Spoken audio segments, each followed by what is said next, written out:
도덕적으로, 나는 아주 인격적으로 잘 살고 있는데 내가 왜 죄인입니까? 이런 의문을, 반발을 가질 겁니다. 교회에서는 너무나 자주 듣는 이야기이기 때문에 우리가 자연스럽게 받아들이지만은요, 믿음이 없는 사람들에게는 이게 참 넘기 힘든 장벽 중에 하나입니다. 세상에는 예수님 믿지 않아도요, 친절한 사람도 많습니다. 매너 있는 사람도 많아요. 인격적인 사람도 많습니다. 그리고 도덕적이고 이타적으로 살아가는 사람들이 참 많이 있습니다. 그래서 죄인임을 받아들이기가 쉽지 않습니다. 심지어 우리 기독교인 중에서도 내가 왜 죄인이야? 이 정도면 괜찮지.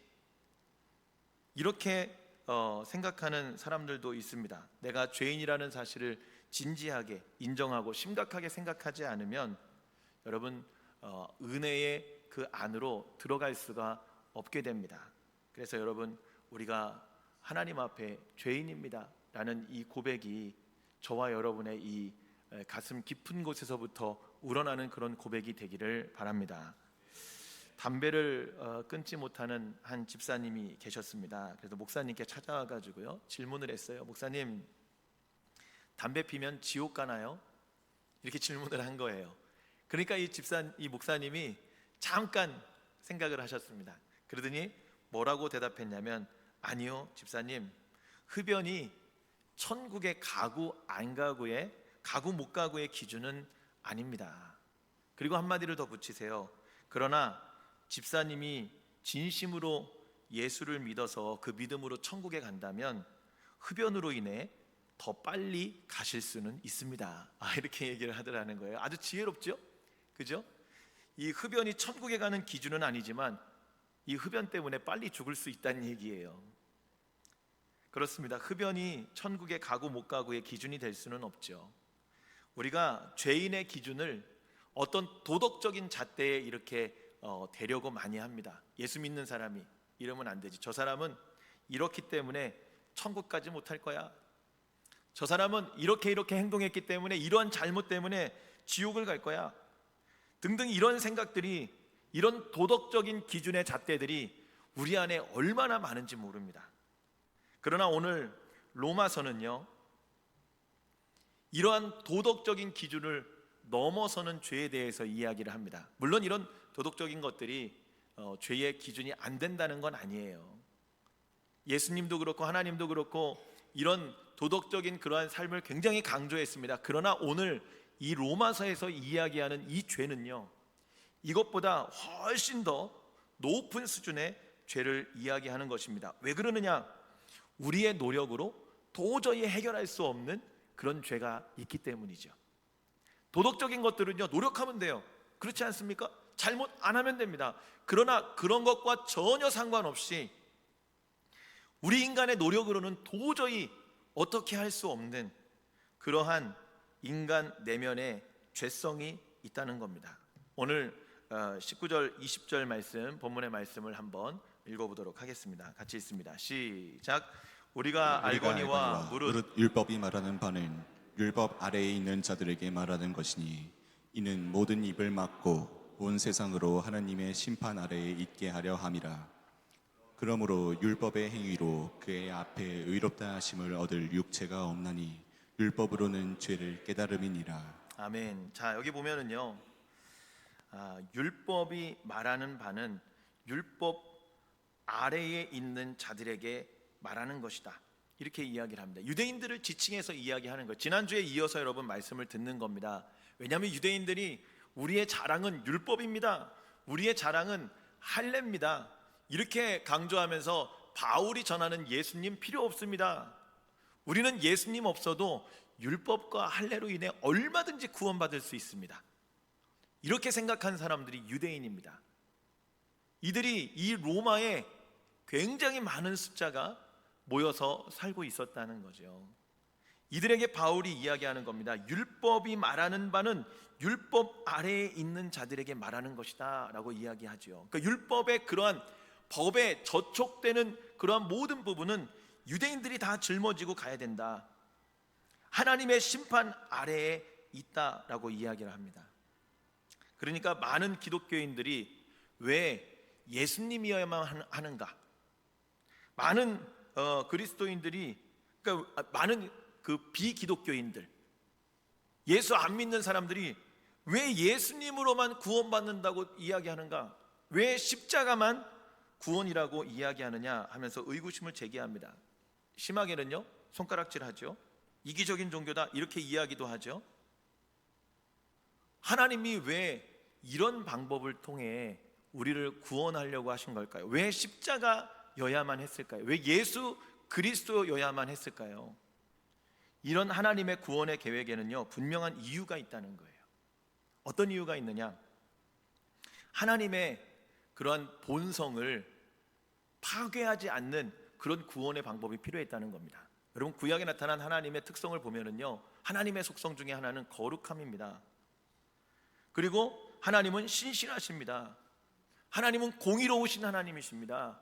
하나님 말씀하신 대로 이루십니다. 이러한 하나님의 속성을 절대 깨트릴 수 없는 거예요. 이게 깨지는 순간 하나님이 약속하신 모든 약속은요, 신실함이 상실될 수밖에 없는 거예요. 하나님의 거룩과 공의는 깨지게 되는 거예요. 그래서 하나님은 말씀하신 대로, 하나님은 그 거룩함으로, 하나님은 그 사랑하심으로, 신실하심으로 하나님과 인간의 모든 구원의 조건을 만족하는 방법을 찾아야만 했습니다. 여러분, 그 방법이 바로 십자가인 줄로 믿습니다.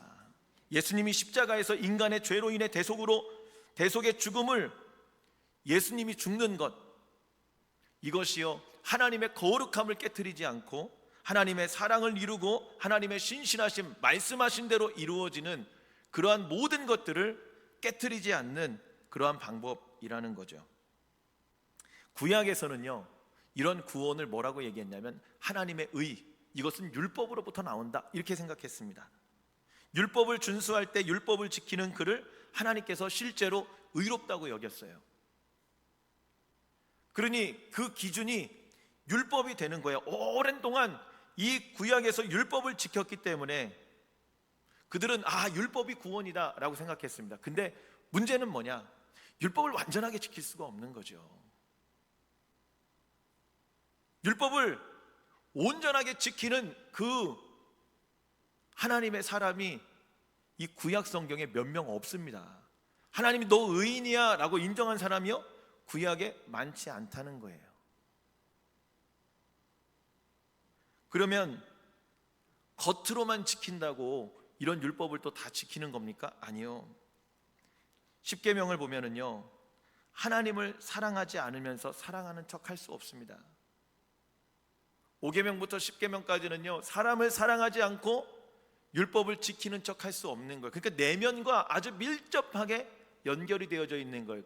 그래서 하나님이 우리 이스라엘 백성들에게 명령할 때 너는 마음을 다하고 뜻을 다하고, 그죠? 힘을 다하고, 뭐예요? 내 속에서부터 진심으로 하나님을 사랑하라는 거죠. 겉으로만 사랑하는 거 인정하지 않겠다는 거예요. 예수님이 왜 여러분 바리새인이나 율법학자들을 자꾸만 뭐라고 하시냐면 겉과 속이 다르기 때문에 그렇습니다. 겉으로는요 거룩한 것 같아요. 겉으로는요 깨끗한 것 같아요. 그런데 그 속을 들여다보면 더러운 것들이 얼마나 많은지 모릅니다. 우리의 모습도 여러분 그렇지 않습니까? 우리가 겉으로는 깨끗한 것 같잖아요.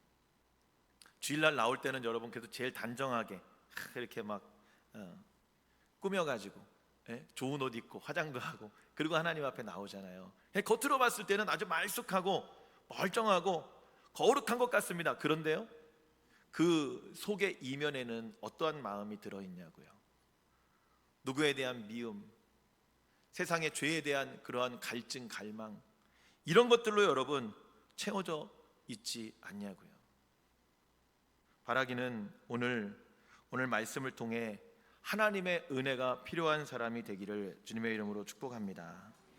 한번 21절 말씀을 읽어보도록 하겠습니다. 21절 말씀 같이 읽습니다. 시작.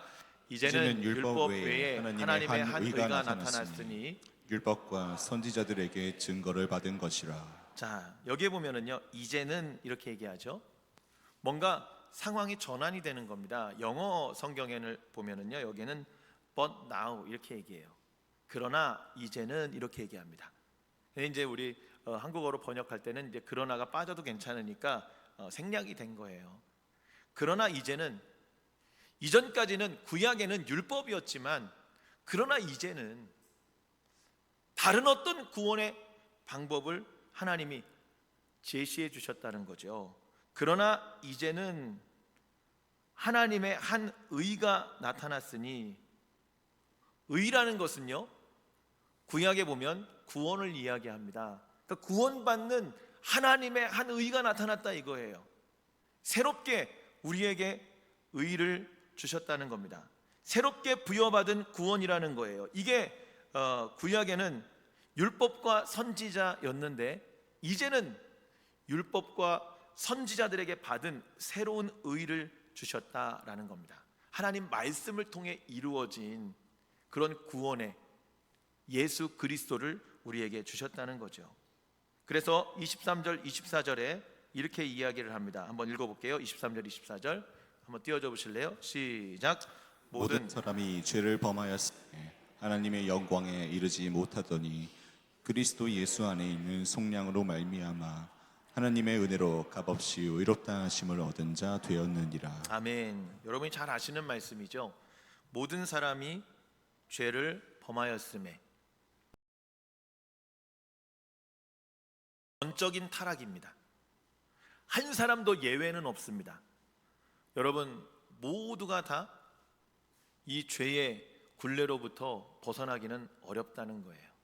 모든 사람이 죄를 범하였음에 하나님의 영광에 이르지 못하더니, 죄로 인해서 하나님을, 그 구원을 만족할 만한 의에 도달할 수 없는 상태, 전적인 타락이라는 거죠.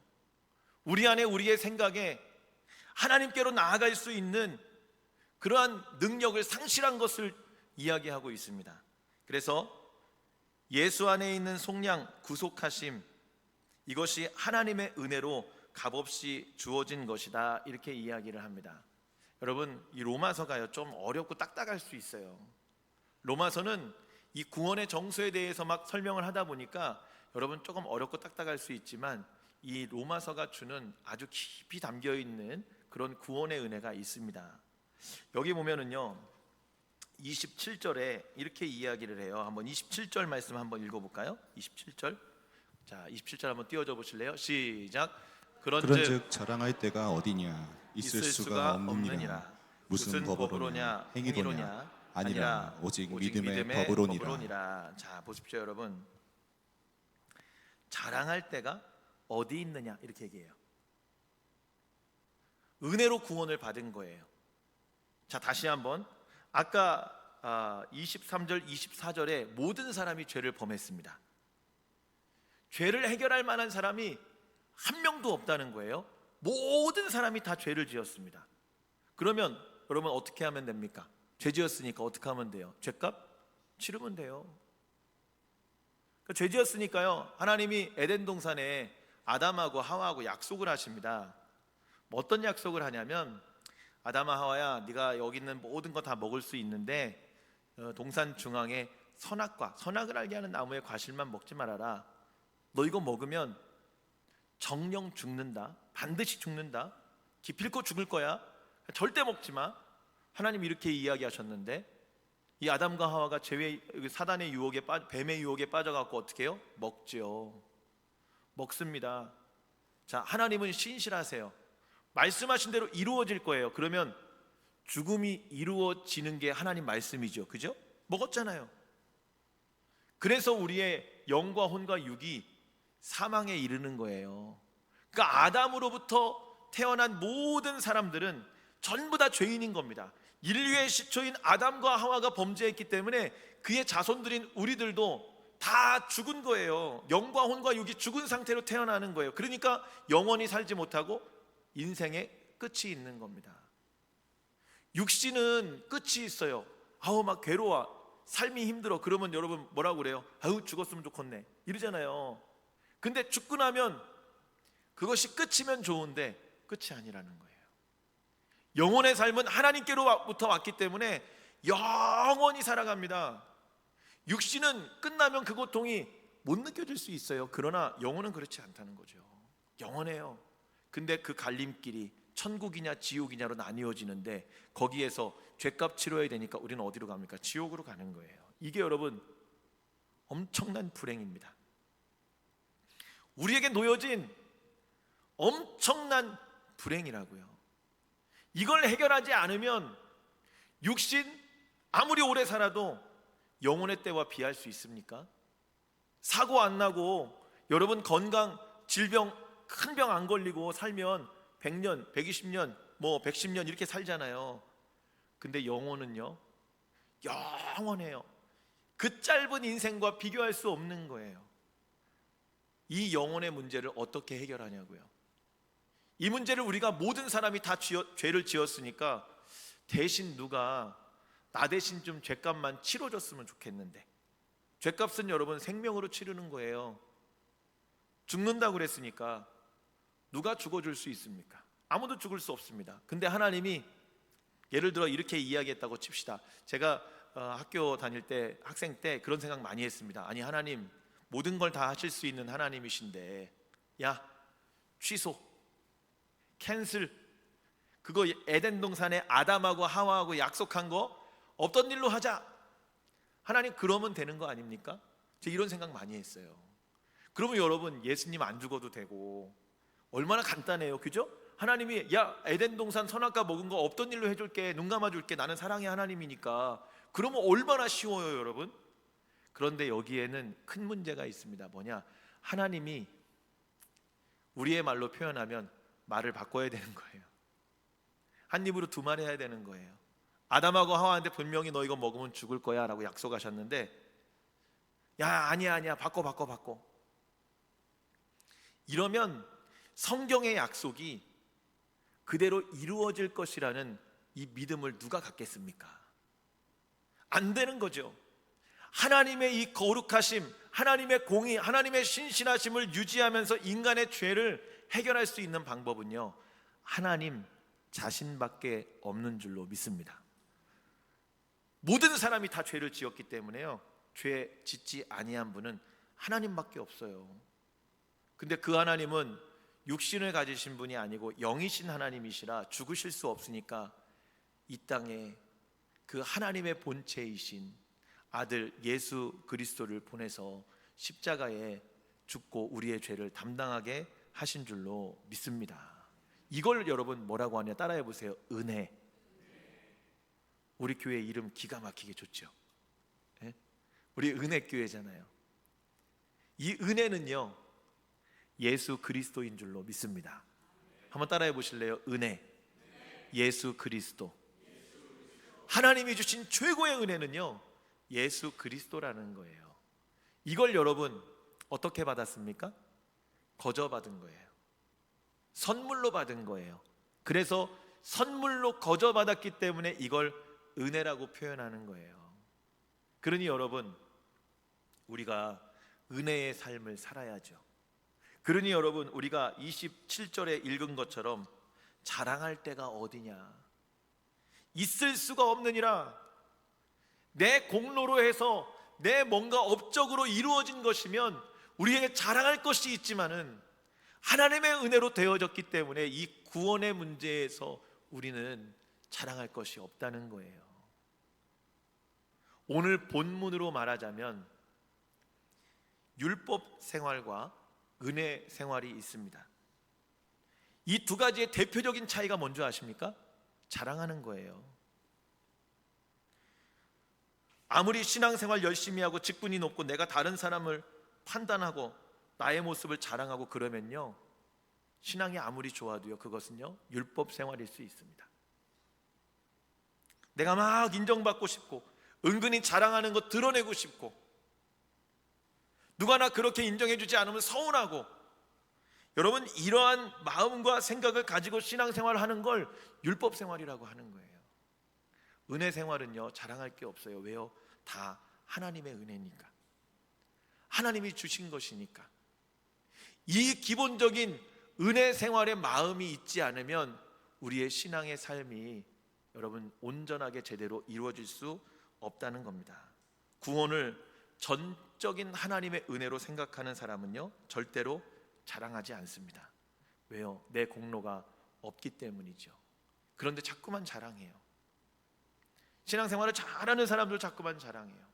목사인 저희들도 자꾸만 자랑하고 싶어요. 이런 유혹이 우리 안에 얼마나 많이 있는지 모릅니다. 내가 이렇게 했는데, 내가 이만큼 교회를 세웠는데, 내가 이만큼 헌신하는데 알아달라고. 그러나 여러분, 은혜가 있는 성도는 자랑하지 않습니다. 겸손합니다. 은혜가 넘칠수록 더 겸손할 수밖에 없게 되는 줄로 믿습니다. 미국 남북 전쟁 시기에요. 북부의 대표는 링컨이었고요, 링컨 대통령이었고, 남부의 대표는 로버트 리 장군이었습니다. 근데요, 이 미국이 기독교 정신으로 세워진 나라라 이 사람들도 다 크리스찬입니다. 근데 그냥 크리스찬이 아니고 아주 열심히 있는 크리스찬이에요. 링컨과 리, 이 두 지도자, 남북의 이 전쟁 중에 있는 대표자들이 전부 다 하나님 앞에 기도를 합니다. 여러분 잘 아시죠? 링컨 대통령은요 매일 기도합니다. 근데 이 로버트 리 장군도요 매일 기도해요, 하나님 앞에. 그럼 뭐라고 기도할까요, 여러분? 여러분이면 뭐라고 기도하시겠어요? 전쟁의 그런 장수로서 뭐라고 기도하시겠습니까? 하나님 좀 헷갈리시지 않을까요, 여러분? 예? 누구의 손을 들어줘야 될지 여러분 헷갈리지 않을까요? 그러니까 이 링컨의 참모가 하루는 기도하고 나오는 링컨 대통령에게 이렇게 얘기합니다. 각하, 요즘은 하나님도 많이 힘드시겠습니다. 그러니까 링컨이 이게 무슨 소리요? 그랬더니 각하도 매일 기도하시고, 이야기를 들어보니 로버트 리 장군도 매일 기도한다고 하는데, 두 분 다 이렇게 매일 눈물로 기도하고 진심으로 기도하는데 하나님이 누구의 편이 되어주실까요? 그랬더니요, 링컨이 뭐라고 얘기하는지 아십니까? 이렇게 얘기해요. 나는 지금까지 한 번도 하나님께 내 편이 되어달라는 기도를 드린 적이 없습니다. 나는 오늘도 내가 하나님 편에 설 수 있도록 해달라고 기도했습니다. 이렇게 고백을 하는 겁니다. 여러분, 은혜가 있는 성도는 하나님의 뜻을 구하는 게 맞는 거예요. 내 것을, 내 뜻을, 내 주장을 강력하게 외치는 게 아니고요, 은혜가 넘칠수록 더 하나님의 뜻을 구하게 되는 줄로 믿습니다. 여러분, 우리 은혜교회 성도님들이 그런 성도 되시기를 주의 이름으로 축복합니다. 자랑하지 않고, 나를 드러내지 않고, 교만하지 않고 늘 겸손하게, 하나님의 은혜가 필요합니다. 나는 죄인입니다 라는 이 깊은 고백 속에 하나님의 은혜를 구하고 하나님께 그렇게 겸손하게 나아갈 수 있는 저와 여러분이 되기를 주의 이름으로 축복합니다. 기도하겠습니다. 우리가 이 시간에 말씀을 생각하며 잠시 말씀 붙잡고 기도하며 나아가기를 원합니다. 우리가 주님 앞에 주님 자랑하려고 했던 거, 내 의의를 드러내려고 했던 거, 하나님 자꾸만 인정받고 싶었던 거, 그래서 다른 이들을 깎아내렸던 거, 하나님 앞에 이 시간 회개합니다. 오늘 주의 말씀을 듣고 보니 내가 신앙생활을 잘한다고 생각했지만 나는 율법 생활을 하는 사람이었습니다. 하나님 앞에 고백하며 회개하며 이 시간 이제는 내가 죄인임을 깊이 인정하고 하나님의 전적인 은혜로 구원받은 성도임을 깨닫고 이제는 은혜 생활로 나아가겠습니다. 나를 드러내지 않고 하나님의 영광을 드러내겠습니다. 우리 이렇게 말씀을 붙잡고 하나님 앞에 기도하며 나아가겠습니다. 아버지 하나님, 감사합니다. 오늘도 우리를 사랑하시고 우리를 구원하여 주시니 감사합니다. 모든 사람이 죄를 범하였음에 하나님의 영광에 이르지 못했습니다. 모두가 전적으로 타락했기 때문에 우리의 구원을 이룰 방법은 예수 그리스도밖에 없었습니다. 이것은 하나님의 은혜입니다. 나의 공로로 되어진 것이 아닙니다. 그러기에 내가 자랑할 것이 없습니다. 그러나 우리의 마음은, 우리의 교만은 자꾸만 자랑하라고, 나를 드러내라고, 인정받기를 원하는 마음으로 서운한 마음을 우리에게 허락합니다. 주여, 오늘도 우리가 겸손하게 주 앞에 엎드리기를 원하오니 하나님의 은혜가 우리 안에 가득한 겸손한 성도가 되게 하여 주옵소서. 하나님 아버지, 주님 주신 은혜 가운데 하나님 앞에 겸손하게 나아가는 우리들 되게 하여 주시옵소서. 하나님 감사합니다. 오늘도 우리에게 하나님의 구원의 은혜를 허락하여 주심에 감사합니다. 내가 죄인임을 인정합니다. 모든 사람이 죄를 범하였고 전적인 타락과 해결할 수 없는 절망의 상황 속에 하나님께서 우리를 위한 구원의 은혜를 베푸셨습니다. 이것은 은혜고 하나님께 거저받은 선물입니다. 그러기에 오늘 바울의 고백처럼 우리가 자랑할 것이 없습니다. 이렇게 고백하는 것이 마땅한 성도의 모습인 줄로 믿습니다. 율법 생활이 아니라 은혜 생활을 하며 살아갈 수 있는 우리들 되게 하여 주시옵소서. 이번 한 주간 또 그 이후에도 겸손하게 나는 죄인임을 인정하고 하나님의 은혜를 고백하며 하나님 앞에 은혜의 삶으로 나아가는 우리들 되게 하여 주시옵소서. 예수님의 이름으로 기도드립니다. 아멘.